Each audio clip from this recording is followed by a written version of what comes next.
Good morning students. आज मैं फिर से आप लोगों के सामने कक्षा 11 का आरोह भाग 1 से गद्य खंड का चौथा चैप्टर गलता लोहा का पहला भाग वीडियो लेकर के आया हूँ। शेखर जोशी का लिखा हुआ यह कहानी इस बात पर जोर देती है कि किस प्रकार से एक व्यक्ति अपना काम, अपना मन लगाता है और अपने पेशे से हट करके, जातिगत पेशे से हट करके जिस काम में उसका मन लगता है उसी में वो परफेक्ट होता है, और परिस्थितियां कैसे व्यक्ति को किधर से किधर ले आती हैं ये भी आपको देखने को मिलेगा। तो सबसे पहले शेखर जोशी के जीवन परिचय के बारे में जानें। शेखर जोशी, जिनका जन्म उत्तरांचल के अल्मोड़ा में सन 1932 ईस्वी में हुआ। इनकी प्रारंभिक शिक्षा अल्मोड़ा में ही हुई। 20वीं सदी के छठे दशक में हिंदी कहानी में बड़े परिवर्तन हुए। इस समय एक साथ कई युवा कहानीकारों ने परंपरागत तरीके से हटकर नई तरह की कहानियां लिखनी शुरू की।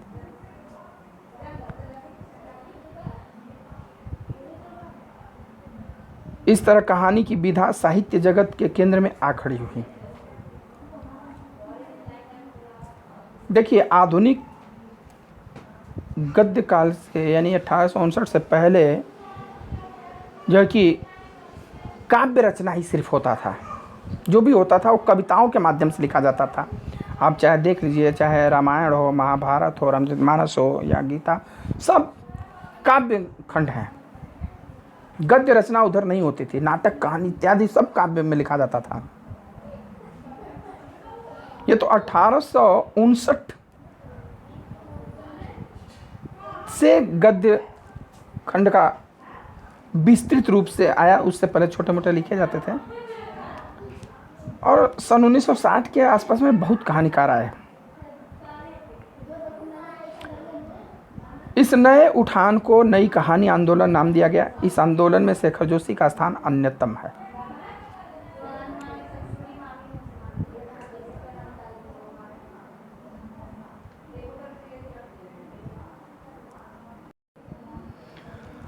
है। इनकी साहित्यिक उपलब्धियों को देखते हुए इन्हें पहल सम्मान से सम्मानित किया गया। इनकी जो प्रमुख रचनाएं हैं, कहानी संग्रह में कोसी का घटवार, कोसी नदी है जिसको कि बिहार का अभिशाप कहा जाता है, साथ के लोग, दज्यू, हलवाहा, नौरंगी बीमार है, शब्द चित्र में एक पेड़ की याद। इनकी कहानियां कई भारतीय भाषाओं की अतिरिक्त अंग्रेजी, स्पेनिश और रूसी में भी अनुवादित हो चुकी हैं। इनकी प्रसिद्ध कहानी दाज्यू पर चिल्ड्रंस फिल्म सोसाइटी द्वारा फिल्म का निर्माण भी किया गया है। शेखर जोशी की कहानियां नई कहानी आंदोलन के प्रगतिशील पक्ष का प्रतिनिधित्व करती हैं। समाज का मेहनतकश और सुविधाहीन तबका इनकी कहानियों में जगह पाता है। निहायत सहज एवं आडंबरहीन भाषा शैली में वे सामाजिक यथार्थ के बारीक नुक्तों को पकड़ते और प्रस्तुत करते हैं। नुक्ता मीन्स होता है कमी। हालांकि आप अरबी भाषा में जाएंगे, उर्दू में, तो नुक्ता मीन्स विराम चिन्ह होता है। इनके रचना संसार में से गुजरते हुए समकालीन जनजीवन की बहुविध विडंबनाओं को महसूस किया जा सकता है। ऐसा करने में इनकी प्रगतिशील जीवन दृष्टि और यथार्थ बोध का बड़ा योगदान रहा है। शेखर जी की कहानियां विभिन्न भारतीय भाषाओं के अतिरिक्त अन्य भाषाओं में अनुवादित हो चुकी हैं। यह प्रस्तुत जो पाठ है गलता लोहा इनकी कहानी कला का एक प्रसिद्ध नमूना है। समाज के जातिगत विभाजन पर कई कोणों से टिप्पणी करने वाली यह कहानी इस बात का उदाहरण है कि शेखर जोशी के लेखन में अर्थ की गहराई का दिखावा और बड़बोलेपन जितना ही कम है, वास्तविक अर्थ गांभीर्य उतना ही अधिक है। जाति प्रथा के नाम पर पैसे का विभाजन जो उस समय चल रहा था उस पर कुठाराघात करते हुए व्यक्ति के प्रतिभा के अनुसार कार्य चुनने की बात को यहाँ दर्शाया गया है।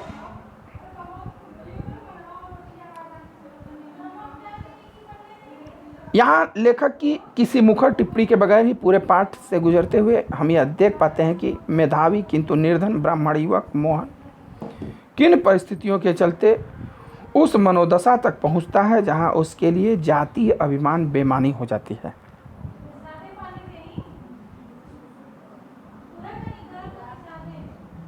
सामाजिक विधि निषेधों को ताक पर रखकर वह धनराम लोहार के ऑफर पर बैठता ही नहीं, उसके काम में भी अपनी कुशलता दिखाता है। मोहन का व्यक्तिगत जातिगत आधार पर निर्मित झूठे भाईचारे की जगह मेहनत कशों के सच्चे भाईचारे की प्रस्तावना करता प्रतीत होता है, मानो लोहा गलकर एक नया आकार ले रहा हो। लोहा गलकर एक नया आकार ले रहा हो। लोहा को गला दीजिए तो उसमें आप जिस साँचे में चाहें उस साँचे में बना सकते हैं। उसी प्रकार इस समाज जो एक जटिल लोहे की तरह हो गया है, इसको गला करके हम एक नए समाज की संरचना करना चाहते हैं, ये दिखाना चाहता है।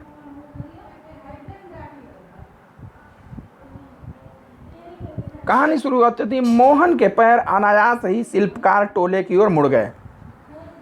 शिल्पकार टोला मीन्स जो लोहारों की बस्ती होती है, बढ़ई लोहार, उस मोहल्ले की तरफ चले गए।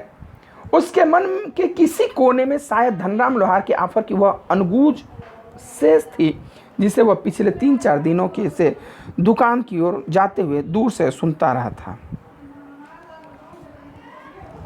वह क्यों गया? क्योंकि 3-4 दिनों से जब वो उधर जा रहा था तो उसे जो लोहे के पीटने की आवाज़ आती है, अनगूंज रही थी, यानी कि गुंजायमान थी उसके कानों में, और वह अपने आप को तब रोक नहीं पाया। जो प्रतिध्वनि थी, अनुगूंज यानी प्रतिध्वनि थी, वह अनायास ही बिना प्रयास के ही उधर चला गया। निहाई पर रखे लाल गर्म लोहे पर पड़ती हथौड़े की धप धप आवाज। निहाई एक लोहा का टुकड़ा होता है जिस पर रख करके गर्म लोहे इत्यादि को पीटा जाता है, उसको निहाई बोलते हैं। जिस पर रख करके लोहार लोग लोहा को पीटते हैं उसे निहाई कहते हैं। तो उस पर रख करके देखिए, अब गर्म लोहे पर आप पीटेंगे थोड़ा तो धप धप की आवाज़ आएगी, टन टन नहीं करेगा। ठंडे लोहे पर पीटेंगे तो वो उठका ठनकता टनकता आवाज़, टन टन का। और निशान साधने के पहले खाली निहाई पर पड़ती हथौड़ी की खनक, जिन्हें वह दूर से ही पहचान सकता था।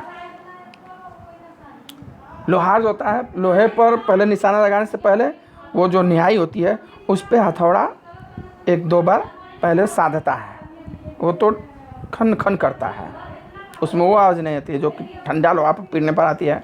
और फिर गर्म लोहे पर तो धप धप आती है, टन टन आता ही नहीं है। वो इन तीनों आवाज़ के अंतर को समझता था, क्योंकि काम उसने यही किया है ब्राह्मण का लड़का। ब्राह्मण के लड़के को ये एकदम वर्जित था। ये तीनों जब सुनता था तो अपने आप को वह रोक नहीं पाता था। लंबे बेंट वाले हंसुए को लेकर वह घर से इस उद्देश्य से निकला था कि अपने खेतों के किनारे उग आई कांटेदार झाड़ियों को काट छाट कर साफ कराएगा। घर से हंसुआ लेकर के निकला था। इसका मतलब कि चलेंगे खेतों के किनारे उग आई घासों को साफ करेंगे, काट पीट के भाई साफ करेंगे। बूढ़े बंशीधर जी के बूते का अब यह सब काम नहीं रहा। जो उसके पिताजी हैं अब बुजुर्ग हो चुके हैं, उनके अब बस की खेती बाड़ी का काम रह नहीं गया कि फावड़ा वड़ा चलाएं, डांड मेड़ करें, ये सब उनसे अब हो नहीं पाता है। यही क्या, जन्म भर जिस पुरोहिताई के बूते पर उन्होंने घर संसार चलाया था, वह भी अब वैसे कहाँ कर पाते हैं। खेती को तो बात ही छोड़िए, पुरोहिताई के दम पर, जजमानी के दम पर, पूजा पाठ के दम पर वो अपना घर परिवार चलाते थे, पढ़ाई लिखाई बच्चों को कराते थे। वो भी अब बुढ़ापे में उतने ढंग से नहीं हो पा रहा है, उतने ढंग से अब नहीं हो पा रहा है।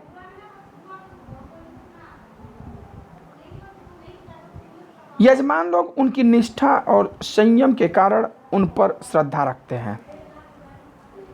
जो यजमान होते हैं, उन यजमान यानी कि पूजा पाठ कराने वाला, पंडित जी को पुरोहित बोलते हैं और जो पूजा पाठ करते हैं उसको यजमान बोलते हैं। अगर हम लोग पंडित जी को बुलाने जाएंगे तो वो पुरोहित होते हैं और हम लोग यजमान होते हैं।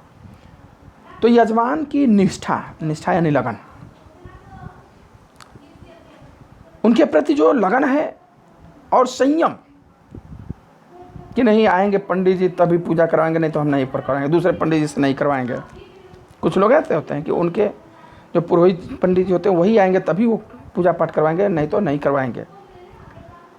तो ये जो संयम, धैर्य के कारण ही उन पर श्रद्धा रखते हैं, उन पर श्रद्धा रखते हैं, प्यार रखते हैं। लेकिन बुढ़ापे का जर्जर शरीर अब उतना कठिन श्रम और व्रत उपवास नहीं झेल पाता है। जर्जर यानी कमजोर, कमजोर शरीर। अब भाई पूजा पाठ करना है तो आपको पूजा करना जाए तो बिना खाना खाए रहना पड़ेगा, नहा धो करके सुबह सुबह जाना पड़ेगा। तो अब ये व्रत उपवास इनसे अब हो नहीं पाता है। सुबह सुबह जैसे उससे सहारा पाने की नीयत से ही उन्होंने गहरा निश्वास लेकर कहा था, सुबह सुबह ही ये अपने बेटे के सामने सांस लेकर कहे थे कि आज गणनाथ जाकर चंद्रदत्त जी के यहाँ रुद्री पाठ कराना था। अब मुश्किल ही लग रहा है यह 2 मील की सीधी चढ़ाई अब अपने बूते की नहीं, एकाएक ना भी नहीं किया जा सकता, कुछ समझ में नहीं आता। इन्होंने तो इस आशा से कहा ये बात कि भाई आज गणनाथ जाकर के, गांव का नाम गणनाथ, जहाँ चंद्रजीत दत्त जी के यहाँ रुद्री पाठ कराना है, यानी रुद्राभिषेक कराना है। रुद्री पाठ अर्थात रुद्राभिषेक कराना है, शंकर जी का पूजा कराना है। लेकिन अब 2 मील पहाड़ की चढ़ाई, पहाड़ की चढ़ाई 2 मील काफ़ी हाइट पर। अब 2 मील यानी कि लगभग 3 किलोमीटर। आप प्लेन में चलें तो आप बहुत समय नहीं लगे, पहाड़ की चढ़ाई पर आपका पैर भर जाएंगे कि भाई अब होता नहीं है। लेकिन क्या बताएं, अब जजमान को सीधे मना भी नहीं किया जा सकता है, कुछ समझ में नहीं आता है क्या करें। तो वो चाहते थे कि नहीं, जो है कि बेटा कह दे कि ठीक है आप मत जाइए, हम चले जाते हैं।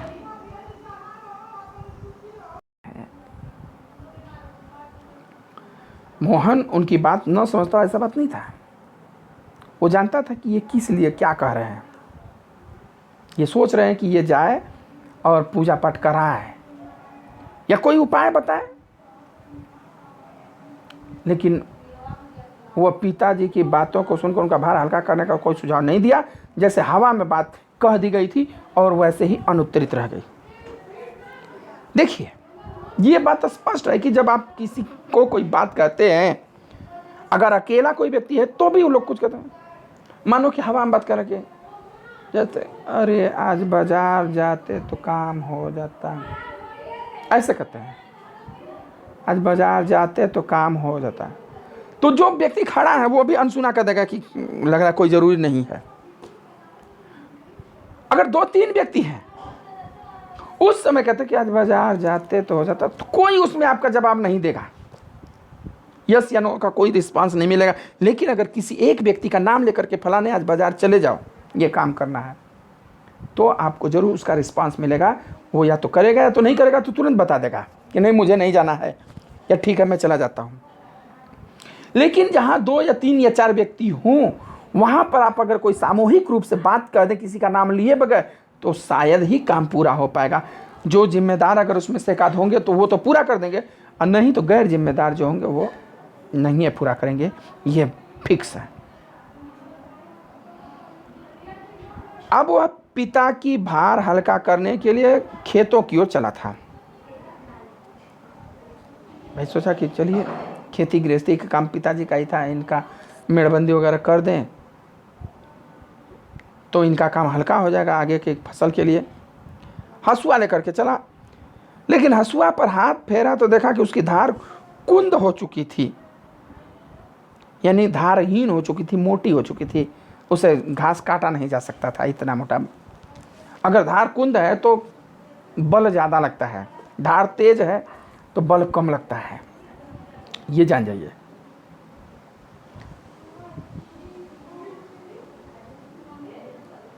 धनराम अपने बाएं हाथ से धावकनी फूंकता हुआ दाएं हाथ से भट्टी में गर्म लोहे को उलट पलट रहा था। ये चला गया, देखा कि हंसुए में धार नहीं है तो चला गया लोहारों की बस्ती टोले में कि इस पे धार लगवा लें। उस समय, जिस समय की ये बात है, उस समय पंडित जी लोग खुद नहीं जाते थे, क्योंकि पंडित बिरादरी का लड़का था। पंडित जी लोग लोहारों की बस्ती में जाते नहीं थे, वो अपना अपमान समझते थे उनके बस्ती में जाने से। ये जाति प्रथा का इतना दुष्प्रभाव था। आता था लोहार तो इनके घर से लेकर के जाता था, पंडित जी कोई कुछ करना काम है, या किसी अन्य बिरादरी से भेजवा देते थे कि जग कर देना उसको कि पंडित जी का हंसुआ है, इस पे धार लगा दे। लेकिन मोहन चला गया लोहारों की बस्ती में। वहां गया तो धनराम, जो इसका एक मित्र था, सहपाठी था धनराम। धनराम मोहन का सहपाठी था।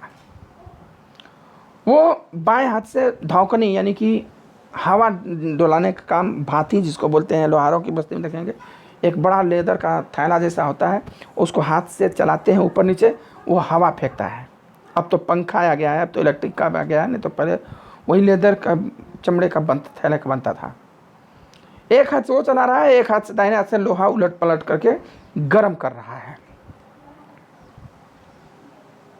और मोहन भट्टी से दूर हटकर एक खाली कनिस्तर के ऊपर बैठा। कनिस्तर यानी टीना। मोहन भट्टी से थोड़ा दूर हट करके खाली टीना रखा हुआ था, उसी पर बैठ गया। भाई अब धनराम उसको सम्मान देने के लिए, भैया उसी पे बैठ जाओ, यहाँ कोई है नहीं, सोफा पोफा कुर्सी पुर्सी। उसकी कारीगरी को पारखी नजरों से, निगाहों से देख रहा था। पारखी यानी परखने की क्षमता रखने वाला, जांच पड़ताल करने की क्षमता रखने वाला, एकदम देख रहा था पूरा परफेक्ट निगाहों से उसको।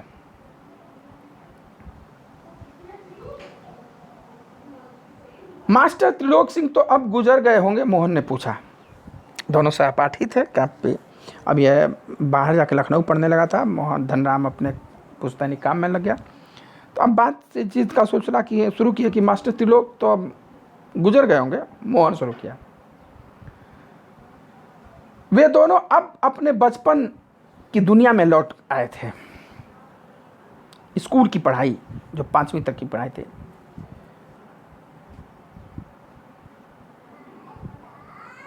धनराम की आंखों में एक चमक सी आ गई। बचपन में लौटते किसी को बचपन की याद बड़ी सुनहरी लगती है, चेहरे पर मुस्कान आ जाता है। वह बोला, मां साहब भी क्या आदमी थे लला, अभी पिछले साल ही तो गुजरे हैं मास साहब। अब देखिए गांव में अपभ्रंश हो जाता है, मास्टर साहब, मास साहब, महटर साहब, मट्टर साहब इत्यादि इत्यादि नाम से लोग बुलाते हैं। महटर साहब तो वो भी कहा मास साहब तो लला क्या बढ़िया आदमी थे, लला लला यानी इनको मोहन कहता है। अभी पिछले साल ही तो गुजरे हैं, यानी पिछले साल ही उनका निधन हुआ है। सच कहूँ आखिरी दम तक उनकी छड़ी का डर लगा ही रहता था। क्या था कि अगर सच कहूँ तो आखिरी समय तक उनके छड़ी का डर लगा रहता था, कब मार देंगे, कब पीट देंगे। हाँ बहुत मारते थे। दोनों हो होकर हंस दिए कुछ क्षणों के लिए, वे दोनों ही जैसे किसी बीती हुई दुनिया में लौट गए थे। चलिए अब आज के वीडियो में इतना ही। अगला व्याख्या अगले भाग में लेकर के हम आएंगे जल्दी ही। वीडियो में अगर कोई समस्या हो तो आप हमें व्हाट्सएप मैसेज या फ़ोन कॉल या कमेंट करके पूछ सकते हैं, हम आपके समस्या को तुरंत बताएंगे। वीडियो अच्छा लगे तो उसको लाइक शेयर कमेंट ज़रूर करिएगा। धन्यवाद।